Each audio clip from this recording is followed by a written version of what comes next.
Om Shanti. Good morning आप सभी। ब्राह्मण सो फरिश्ता और फरिश्ता सो देवत्व पद प्राप्त करने वाली महान दिव्य विभूतियों को आइए बाबा के महावाक्यों का सार तंत्र सुनेंगे। मीठे बच्चे, बाप को याद करने की आदत डालो तो देही अभिमानी बन जाएंगे। नशा व खुशी कायम रहेगी, चलन भी सुधरती जाएगी। प्रश्न, ज्ञान अमृत पीते हुए भी ये प्रैक्टिकल होता है। ज्ञान अमृत पीते हुए भी कई बच्चे ट्रेटर बन जाते हैं। कैसे? उन्हें पता नहीं होता कि हम कोई डिसर्विस कर रहे हैं। वो सोचते हैं हम बहुत बढ़िया काम कर रहे हैं, लेकिन उसका कारण क्या है उन हमारे विचारे कहेंगे जिनको ज्ञान की समझ की कमी है। तो क्या कारण है? बाबा वो कारण आज बता रहे हैं कि ऐसा क्यों होता है कि जो नित्य प्रतिदिन ज्ञान अमृत पान भी करते हैं और उसके बावजूद भी उनकी वो अवस्था अच्छी नहीं बन पाती। कारण क्या है? तो सुनो। एक और ज्ञान अमृत पीते, दूसरी ओर जाकर के गंद करते हैं, कचर भचर इधर का उधर। संग उनका इतना खराब होता है कि पूछो मत, वो ज्ञान का असर करता नहीं है। जो एक और ज्ञान अमृत पीते हैं, दूसरी ओर जाकर के गंद करते, अर्थात पुरानी आसुरी चलन चलकर डिससर्विस करते हैं। ईश्वर के बच्चे बनकर अपनी चलन नहीं सुधारते, आपस में बैठकर बाबा ने कहा मायावी बातें करते हैं, एक दो को दुखी करते, वे ट्रेटर हैं। बाबा कहते मीठे मीठे बच्चे, तुम यहां आए हो मनुष्य से देवता बनने, तो सदा एक दो में ज्ञान की चर्चा करो, दैवी गुणों को धारण करो, अंदर में जो भी अवगुण हैं उन्हें निकाल दो, अपने मन और बुद्धि को स्वच्छ अर्थात साफ बनाओ। यही हमारे जीवन की सफलता है। यही जीवन सफल जीवन माना जाता है, जिनका मन और बुद्धि सात्विक है, शुद्ध है, जिनके मन में सभी के लिए शुभ कामनाएं पैदा होती हैं। चलिए उनको उनकी किस्मत पर छोड़ें, जो भगवान की भी नहीं समझते। तो आइए आगे बाबा क्या कह रहे हैं। आज का गीत, तकदीर जगा कर आई हूँ, तकदीर जगा कर आई हूँ, आई हूँ, आई हूँ। तकदीर जगी, परम सौभाग्यवश तो हमें बाबा मिला, बाबा की दुनिया मिली। अब बाबा कहते जगी थी तो यहाँ है, अब यहाँ करके अपनी तकदीर को उच्च श्रेष्ठ कोटि का बनाना है। मेहनत वो करनी है। बाकी ये तकदीर कम नहीं है, जगी थी। जो भगवान मिला, इतना ऊंचा ज्ञान मिला, इतना ऊंचा बढ़िया दैवी परिवार मिला, ये कम बात नहीं है। तरसते हैं लोग। ओम शांति। बच्चों ने गीत सुना और बच्चों ने ही गाया।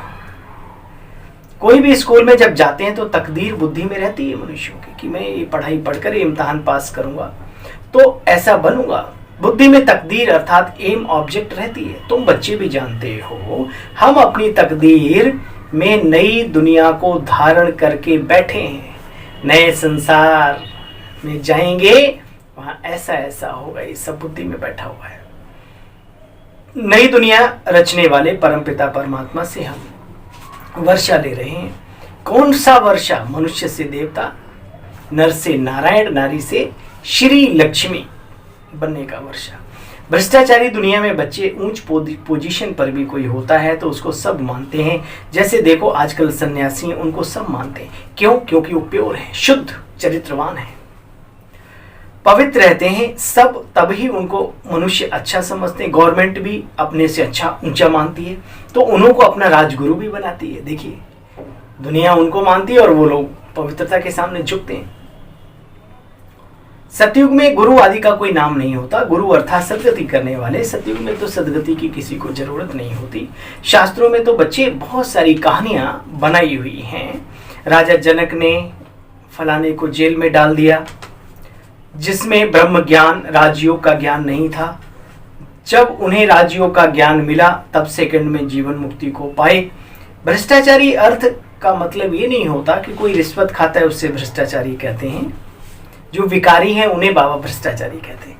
तुम्हारा भी ये शरीर से विकार से ही पैदा हुआ है, परंतु तुम अभी अपने आप को आत्मनिश्चय कर परमात्मा बाप को याद करते हो, विदेही बनते हो। बच्चे, बाबा ने कहा जब बाबा के पास आते हो, हम जाते हैं बाबा के पास, तो यह निश्चय करो कि हम शिव बाबा के सामने बैठे हैं। बाबा बार बार याद दिलाते हैं कि कोई मनुष्य बुद्धि में ना बैठ जाए, कोई निमित्त बुद्धि में ना बैठ जाए, सीधा कनेक्शन उसके साथ है तो उसी से पूरा अपना ताल्लुक रहे। यह निश्चय करो हम शिव बाबा के सामने बैठे। आत्मा भी निराकार तो आत्मा का पिता शिव बाबा भी निराकार। अरे भाई, हाथी का पापा हाथी की जैसी तो होगा ना, सिंपल सा फंडा है। तो आत्मा का पिता परमात्मा भी निराकार अव्यक्त अलौकिक सत्ता है। बाबा को बहुत प्यार से याद करने की आदत डालनी है। जैसे अब बाबा मिसाल बार बार मुरलियों में देते हैं, है ना, जैसे सजनी साजन को कितना प्यार से याद करती है, उसके लिए वो लाल बत्ती जलाकर और वो बैठने की जरूरत नहीं है, बस मन खो गया, चली गई बुद्धि फटाफट कर्तव्यों में, छवि में, गुणों में, शब्दों में, है ना, जो भी प्राप्तियां उनके आधार पे दिल लग जाता है। तो बाबा कहते हैं जैसे सजनी साजन को कितना प्यार से याद करती है। चिट्ठी नहीं आती तो सजनी बहुत हैरान हो जाती है। पुराने जमाने में चिट्ठी चलती थी।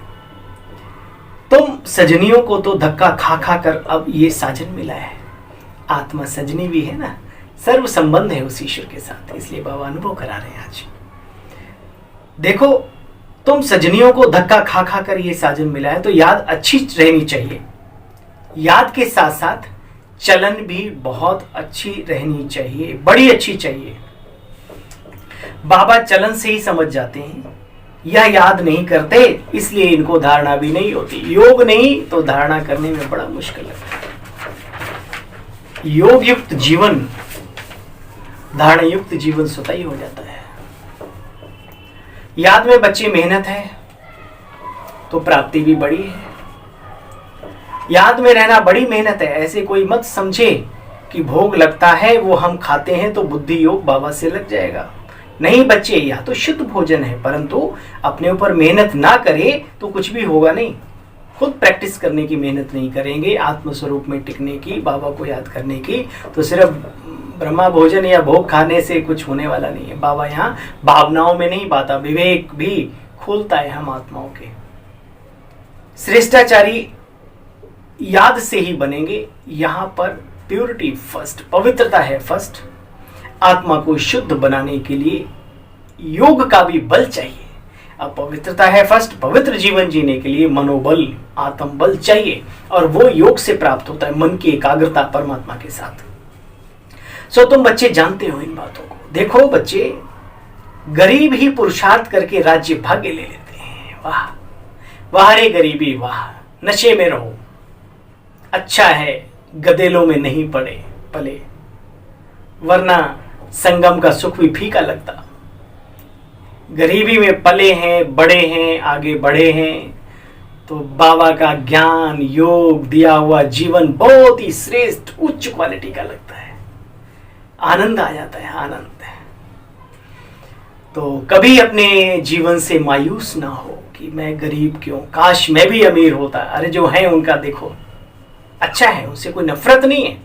वो महान लोग होते हैं बहुत, कोटों में कोई जो हर तरीके से अमीर भी हैं और बाबा के यहाँ इतनी मेहनत करते हैं जो भविष्य में भी अमीर बन जाते हैं। ब्रह्मा बाबा कम नहीं था, और देखिए कितनी मेहनत करके आगे बढ़ गए, लेकिन सब ब्रह्मा बाबा समान नहीं होते।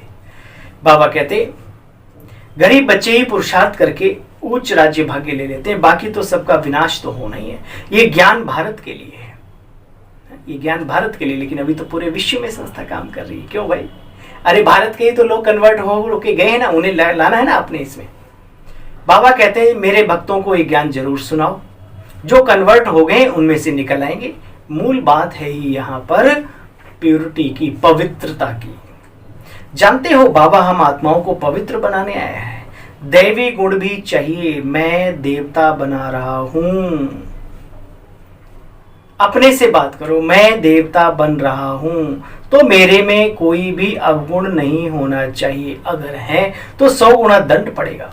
पवित्रता की प्रतिज्ञा करके भी अगर कोई बुरा कर्तव्य करते तो 100% दंड पड़ जाता है। प्राप्तियां अगर गुणे के हिसाब से हैं तो फिर नुकसान भी उसी हिसाब से है। ये गुणा भाग जरूर लगा लिया करो। ऐसे बहुत हैं, भगवानुवाच, ऐसे बहुत हैं जो ज्ञान अमृत पीते रहते हैं फिर डिससर्विस भी करते रहते हैं। वास्तव में तुम सब कन्याएं हो, बाबा ने सबको बोला। अरे अधर कुमारी के तो मंदिर बने हुए हैं, माता ये न सोचे कि हम कन्या नहीं हैं। अधर कुमारी तो, और जैसे देवियों के अन्य मंदिर ऐसे अधर देवी का भी मंदिर है मधुबन माउंट आबू में। देलवाड़ा मंदिर भी देखो बच्चे तुम्हारा कैसे एक्यूरेट यादगार बना हुआ है, वंडरफुल यादगार है। एक एक चीज को मिलान करो बाबा की बातों से, आनंद आ जाता है। तुम्हारे में भी किसी की बुद्धि में मुश्किल बैठता है क्योंकि इसमें बुद्धि बहुत शुद्ध स्वच्छ साफ चाहिए। तुम अभी ईश्वरीय परिवार के हो। कौन है हम? ईश्वरीय संतान, ईश्वरीय परिवार के भांति, उसी कुटुंब के जो डायरेक्ट ईश्वर का है। तो ख्याल करना चाहिए हमारी चलन कितनी अच्छी होनी चाहिए, रॉयल्टी होनी चाहिए हमारे शब्दों में, हमारी दृष्टि में, हमारी बातों में, हमारे जीवन में, हमारी चाल चलन में। वो रॉयल्टी दुनिया वाली नहीं, वो भी हो, बुरी बात नहीं, ये सात्विकता की रॉयल्टी, पवित्रता सबसे बड़ी रॉयल्टी है, प्योरिटी ही रॉयल्टी है। जो मनुष्य समझे कि इनको बरोबर भगवान की श्रीमत मिल रही है, यहां श्रेष्ठ ते श्रेष्ठ बने तब तो वहां ऊंच पद मिले। श्रेष्ठ तो बच्चे यहां ही बनना है, मेहनत यहां करनी है, देवता बनने के बाद थोड़ी मेहनत करनी है। गृहस्थ व्यवहार में रहते ये अंतिम जन्म पवित्र रहना है। अच्छा, मीठे मीठे से खिलते बच्चों प्रति माता पिता बाप दादा का याद प्यार और गुड मॉर्निंग। रूहानी बाप की रूहानी बच्चों को नमस्ते, और हम सब रूहानी बच्चों की रूहानी बाबा आपको भी नमस्ते। शुक्रिया मीठे बाबा, थैंक यू। सार सुना, अभी वरदान सुनेंगे। प्योरिटी की रॉयल्टी द्वारा जीवन, ब्राह्मण जीवन की विशेषता को प्रत्यक्ष करने वाले संपूर्ण पवित्र भाव। प्योरिटी की रॉयल्टी ही ब्राह्मण जीवन की विशेषता है। जैसे कोई रॉयल फैमिली का बच्चा होता है तो उसके चेहरे से, चलन से मालूम पड़ता है ये कोई विशेष रॉयल कुल का है। ऐसे ब्राह्मण जीवन की परख प्योरिटी की झलक से होती है। चलन और चेहरे से प्योरिटी की झलक तब दिखाई देगी जब संकल्प में भी अपवित्रता का नाम निशान ना हो। प्योरिटी अर्थात किसी भी विकार व अशुद्धि का प्रभाव जीवन में ना हो, तब कहेंगे संपूर्ण पवित्र। परिभाषा सुनिए। स्लोगन, होली हंस वह है जो व्यर्थ को समर्थ में परिवर्तन कर दे, उसको बाबा कहते हैं होली हंस आत्मा। तो हम सब कौन है? होली हंस। आज का टाइटल, आज का सम्मान, आज का संकल्प ये याद रखना है। हम प्रभु की संतान हैं और होली हंस दिव्य अलौकिक आत्माएं हैं। अच्छा भाई, पुनः एक बार आप सभी को अपने इस भाई की ओर से ओम शांति, ओम शांति, ओम शांति।